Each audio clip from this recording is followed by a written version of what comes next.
Hello again and welcome to another ITS UK coronavirus webinar where we discuss the effects of COVID-19 on transport and how transport technology can help solve the problems we're now facing. Just a reminder before we start that if you haven't already, please do subscribe to our YouTube channel. You don't just get these webinars, but all sorts of great knowledge sharing from the various ITS UK forums. Now, it's a bit of a different coronavirus webinar today, because I've only got one guest, but it's Professor Margaret Bell from Newcastle University, who is, in my opinion, the leading expert on transport and the environment, if not in the world, at least in the UK. And we thought, given that there's so much going on about the environment and coronavirus, for us to really get into the nitty-gritty of it with our guest today. So Margaret, thank you for joining us on this webinar. First of all, I think the first thing we want to talk about really is the effect of the shutdown in the middle of March on air quality, because certainly, even though I live in the countryside, so have pretty good air quality all year round, the difference has been noticeable even here. So I should imagine in inner cities, it's been phenomenal. Yes, I mean, there has been huge drops in pollution. And, as a result, I am absolutely certain that there has been several months of life expectancy recovered, because of the fact that we haven't been exposed to these high levels. So in other words, lives have been saved with having a good spell of good air quality. And although I've mentioned this a few times, although the causation hasn't been proved, there is a correlation between the areas of the world with the worst coronavirus effects, where more people who contracted it ended up in hospital or even dying from the virus, in areas where the air quality was worse. The bit of northern Italy, very industrialized in the valley there. Obviously, Wuhan is a very industrial city in China. New York has suffered particularly badly, and of course the air quality in Manhattan is dreadful. So it does seem that the link between poor air quality and coronavirus is significant. So I guess it must be something that's vindicating you for in your stance for the last 20 years or so, that it's not just about CO2 and climate change, it's about overall health of the particulates in the atmosphere. Yeah, absolutely. I mean, particulates do get into the chest cavity and cause inflammation. But to actually prove there is a link between poor air quality and an increase in deaths due to the coronavirus is extremely complicated. It's certainly true that those people who are living in the poor air quality areas, to some extent are those that are generally historically have been exposed to high levels of pollution. So you could argue that their lungs are in a state where they're unable to, perhaps having their inside of their lungs already inflamed, catching the coronavirus means that they are more vulnerable and unable to cope with the symptoms of coronavirus, which are obviously respiratory. There's a lot of research that's been done that suggests that the more deprived areas are located in the poorer air quality areas. But in the UK, for example, there are places like Durham where more affluent people live, but they're in the heart of an air quality management area. So whilst generally the poor air quality areas are where those people who have poorer diets and therefore are maybe less healthy and therefore less able to cope with the coronavirus. So during the pandemic as well, those areas have been cleaner, but those that have caught it have been less able to fight off the symptoms. So it's very complex, and to separate all these, the interrelationships between all these things that are going on together is very, very difficult. I think that's very, very true. The fact that we still don't know, this is only, what, 10, 11, 12 weeks into this, which is a minuscule amount of time to understand the causes, the effects, and how to deal with the any virus, let alone this one. And so I guess, you know, shutting down and just being on the safe side was the right thing to do. But now we're coming out the other side. The reduction in emissions, the improvement in air quality has been kind of a false improvement, in as much as, yes, there are lots of people who are now working from home who could have worked from home beforehand, but they would troll into the office every day on the train or in the car and then come home in the evening. But there are also an awful lot of people who've been furloughed because their jobs are in pubs, restaurants, coffee shops, events, aviation, whatever it might be, who will end up going back to work, or will certainly be hoping to go back to work and will need to travel. We therefore have a kind of false sense of air quality improvements that it's going to be really difficult, surely, to be sustainable into the future.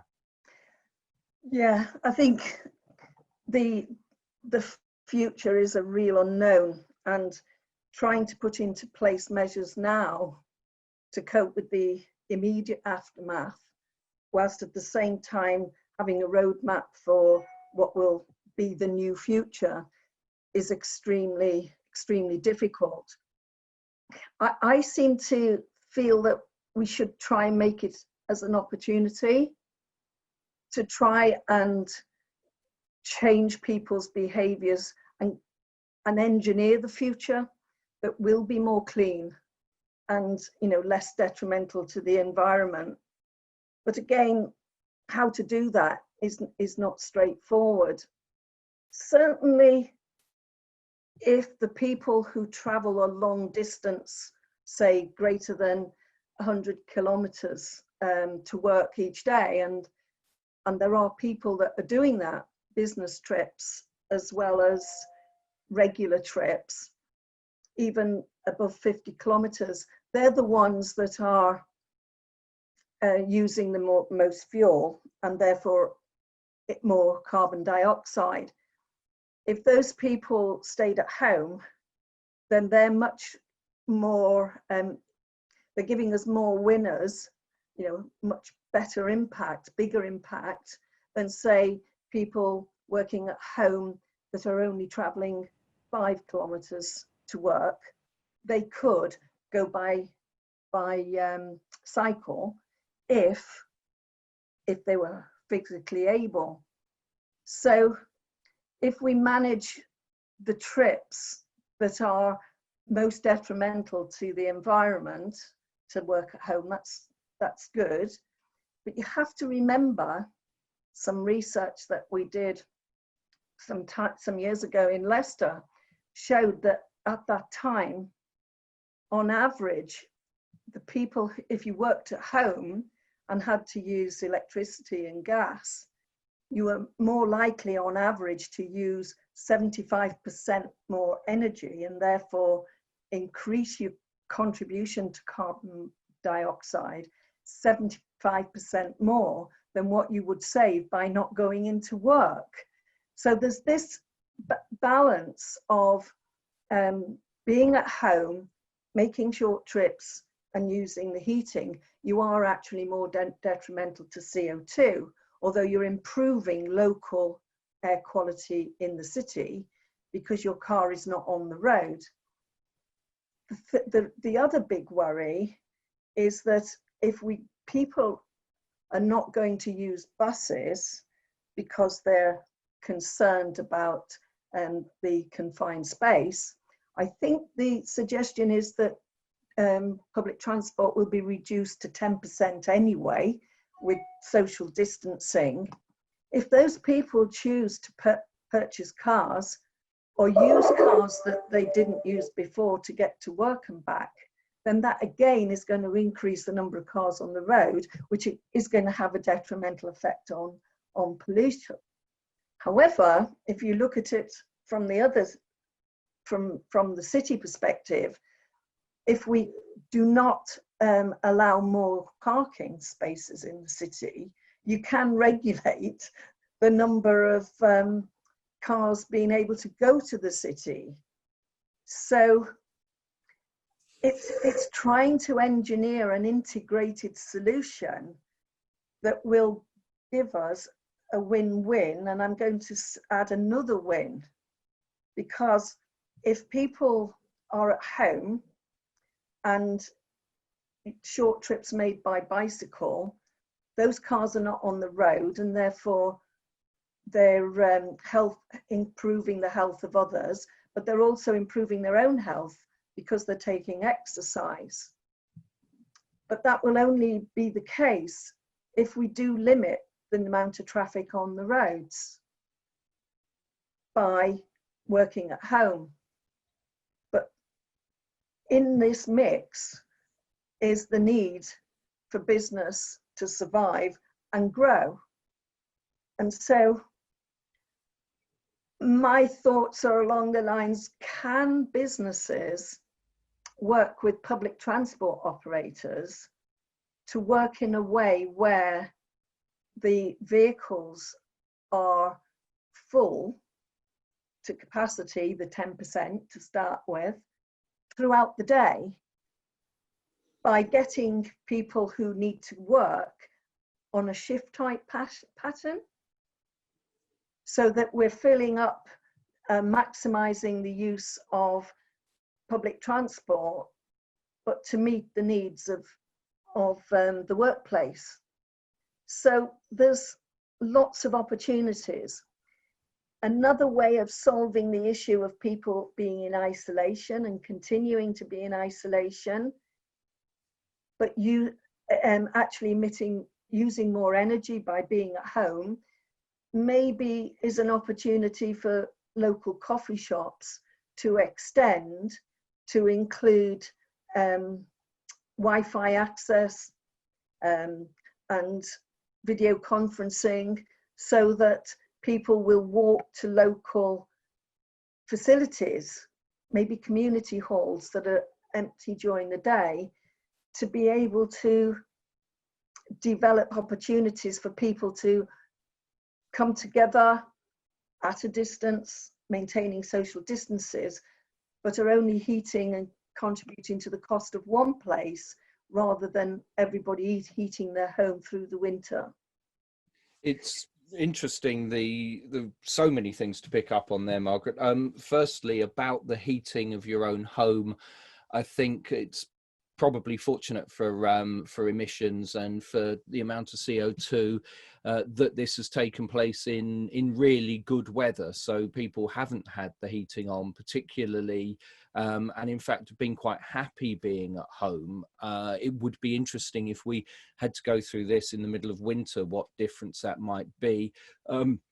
Talking of traveling long distances, I guess the people that would travel longer distances to work are probably more of the professional type people, because they have to get to the office, and so if they're working from home, they're not needing to travel. And those that are currently furloughed and go back to work, if they're in the hospitality sector, there's a potential that if you work, say, in a cafe, coffee shop or a pub, you're unlikely to commute 100 miles to go to one of those, whereas you might commute 50, 100 miles to get to an office. So it will be interesting to see how all that evens out. Now, obviously, we talk about transport technology, and one of the issues is that when you read some of the articles around some of the thinking on social distancing, of course, Britain's introduced a 2-metre social distancing distance, which is actually greater than all but one of the rest of the European Union. Therefore, its potential, and Boris Johnson did mention it in a press conference only last week, that he would like to see the social distancing distance relaxed from 2 meters. So again, we don't want to necessarily be refitting buses and trains in order to have fewer seats so that you can maintain 2 meters social distancing. If a month or so down the line, the government then halves it to 1 meter and we can get 4 times more people into the same space. So how can technology help us actually deliver a flexible system that means that we can deal with whatever the restrictions are right now in the most efficient way? Yeah, I think, I mean, sort of technology in respect of buses, it's, I mean, I've tried to give some thoughts to this. You really need a type of booking system similar to the booking system we have on trains, and you know it's quite straightforward with trains, but for buses it's much more difficult. And it was for this reason that I was sort of thinking that if the workplace worked with the operators, they could actually, knowing the origin or where their employees live, they would be able to tie up the need for travel by metro or by bus through the technology, and then delay their arrival times or map their travel times with the empty buses. But the only way that would work, and we need the technology, is knowing how many people are on the bus or need to use the bus at certain times of the day. And I'm sure there is such data access available, but with the bus companies, it's difficult for them to share things like passenger occupancies, because that's sort of fairly confidential because of the way our bus operators are set up. It's in competition, so they don't really want to share that data with other companies, because then other companies know which ones are you know, more financially viable. But that was the case sort of 3 months ago. The case is different now, and I feel that technology could be used to help operators and the rail links with the metro to be more cooperative and work together to provide a service for the public, to maximize the number of people getting to work, to optimize it through the day.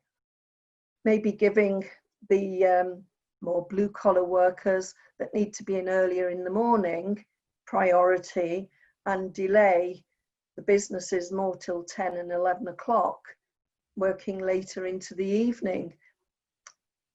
So yeah, I think technology has a big role to play. The other thing is that the ITS technologies that manages car parks and manages the traffic signal control in a city, then that can be used again to enable people to book places for cars within car parks, not just for workplace, but for shopping and so on. And of course, as you know, I'm an advocate for using traffic control to manage the amount of traffic that actually goes into a city.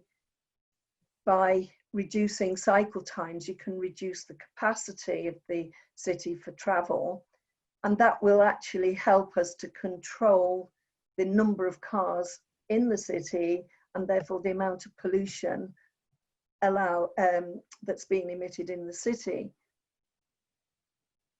I feel that over the last 3 months, we've collected a lot of data from UTC, and that could be used to identify at what level of traffic flow at a typical weather through the year, a dirty year, a year of weather that would cause the buildup of pollution, and model it with a cleaner year, so that we can get a feel for just how much traffic we can allow in the city along certain routes to maintain good air quality. And if we knew that, we could then try and meter the traffic so that we are moving into a new future with a clean environment within the city. So as we unlock and get more people moving, we can try and manage that in a flexible way. So not just responding to what people will want to do, try and control and put in place innovative solutions so that we actually manage the amount of travel in the future, given that we can perhaps accept that a lot more work will be done from home. So, Margaret, I want to pick up on parking just very quickly, because it takes me to the next thing, which is that I quite like the idea of limiting parking or controlling parking in a city.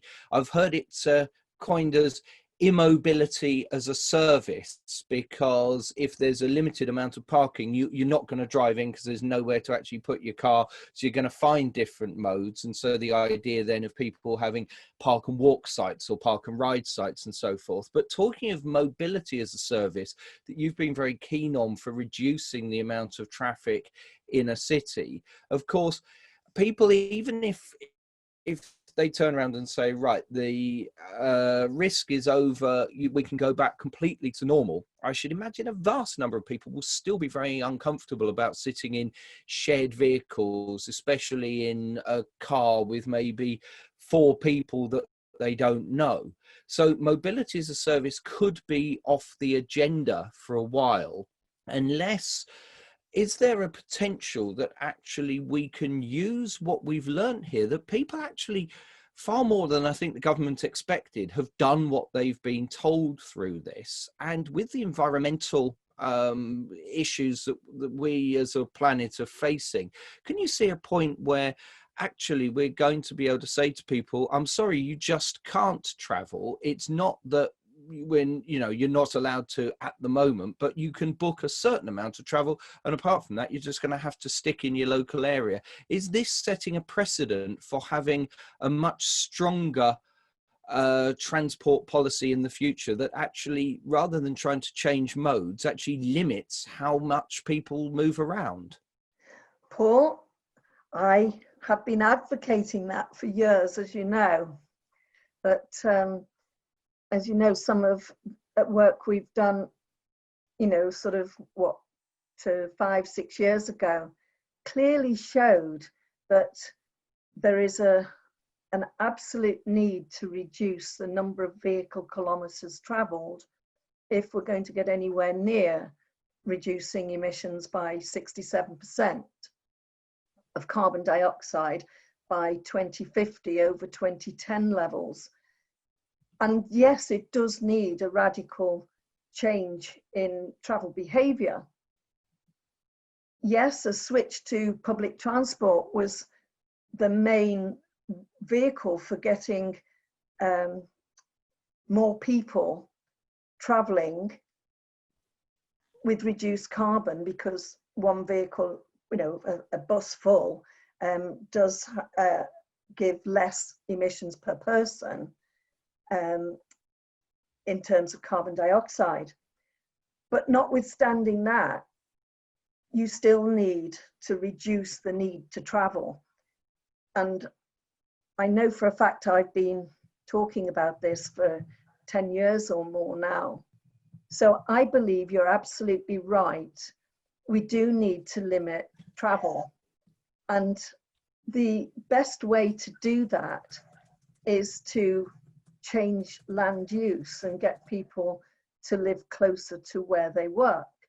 But yes, I also understand that not, everybody wants to be working in high-rise buildings in the middle of a city, but that is in some respects more sustainable.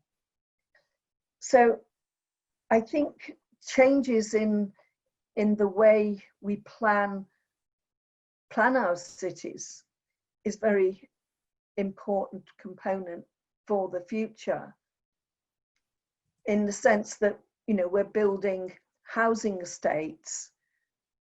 Think how that housing estate can attract people who can work in the local vicinity within cycle distance, and actually, provide public transport that, if it's necessary, which will enable that community, to get to where they work. I think that the travel to school, for example, is another issue. There's a lot of unnecessary travel being created because people choose to go to school in other parts of the city.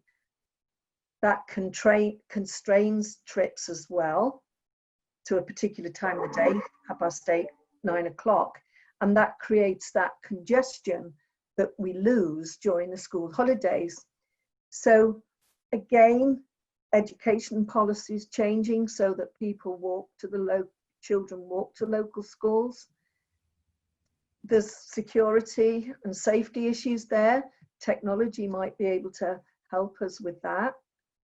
I do know that a lot of schools had bus services to bring children to school, and they have not been used. How can we arrange in the future for school buses to bring children at a distance to the schools? But ideally, we do need to address the need to travel. Historically, people have chosen where they want to work, where they want to live. They've got the car, and it's cheaper to live out of a city, and therefore people have chosen to travel longer distances. This, I think, maybe can change in the future, and we start limiting the amount of travel, and people will change their objectives when they choose a place to live and a place to work. And workplaces can perhaps be, a little bit more imaginative, and, have multiple sites where people can work more locally. So if there's a housing estate, being built, maybe an office can be provided, and encourage people to live within that area by offering them a interest-free loan on the purchase of a house to move there, instead of having a company car, for example. So, yeah, I think we should sit back and take this experience, which has been really good for the environment, from the respect of air quality from traffic, more particularly, and see if we can turn it into an opportunity, and see if we can generate new jobs. For example, mobility as a service. If we have hubs that maybe you can get access to vehicles, perhaps with drivers, but with screens to isolate the passenger from the driver, and maybe 2 or 3 passengers in the back from the driver, and then, you know, arrange to share ride in that particular vehicle, like a public taxi perhaps, and all the transactions for payment are made, you know, through the internet, so there's no contact at all with the driver. And maybe services of this nature might help people who are not able to cycle, you know, to get to places, and then have cycles, you know, more easily available, shared cycles, shared electric cycles. Okay, so to sum up, Margaret, we've looked, you know, long into the future. Obviously, at the moment, we're in a situation where public transport capacity is down, transport needs are growing, and government policy has been turned on its head from 30, 40 years of trying to discourage the use of the private car to say, if you have to travel, then please use the car. We've got the working from home, I think, is, if not completely permanent. I think people will want to travel to an office for meetings, but certainly doing their day-to-day work, I think the amount of commuting to an office will go down, but obviously people will still, for example, need to go to factories and places where they have to interact with others. What's your recommendation to a transport manager, so somebody whose job it is in a local authority or in the Department for Transport to work out what to do in the next week, 2 weeks, 3 months, 6 months, year? What is your recommendation as to how we can deliver something that remains sustainable and draws on the benefits that we've found in this very bizarre 3 months that we've been living through? That's a good question. As an operator, I think that if I was wanting to stay in business, and I think they will, I would be looking to be more collaborative and more cooperative, work in a more cooperative way. I would be looking for opportunities to work, you know, with companies and find out, you know, where their services could be, you know, could be timed so that they can match the uses of the public transport. I also feel that they could work well with villages, people, you know, local parish councils, to begin to understand the needs of the travelling public, and maybe working with the hospitals to understand whether, you know, particular clinics, times for clinics can be matched with particular bus times, so that they don't sort of necessarily just put on a bus service. They actually begin to look at the type of passengers and the passenger needs, and then, you know, change their services in a way where it will meet demand. So, for example, we have buses going fairly regularly to the Metro Centre in Gateshead.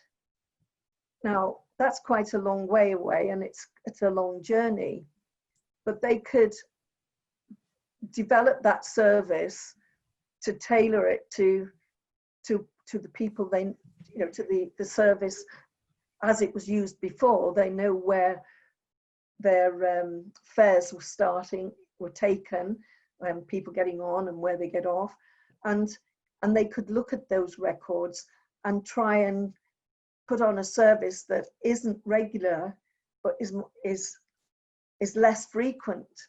And then that bus can be used to do something different at a different time. So they're doing what I was concerned about many years ago, decades ago, when we were working with some operators, and we said, why not change the timetables so that during the peak they match what you can achieve due to congestion, rather than have regular services every half hour or every quarter an hour or every 20 minutes.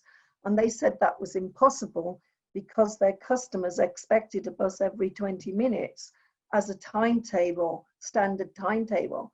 And I said, well, what's the point in having a standard timetable when you can't reach it, you can't achieve it because of the congestion? Why don't you, advertise a timetable that meets what you can achieve? And they felt that not impossible. So it's really looking at, sort of engineering the services to meet the potential demand. So you actually be proactive in managing the demand. That can be possibly, I don't know, but I'm sure they've got records of the popular routes at different times in the day, and then they can understand when there's slack in the system, and then they can look at filling that slack by approaching companies and saying, look, we've got this slack, we could run this bus for your workers if you enable them to work, and arrive at this time and depart at that time.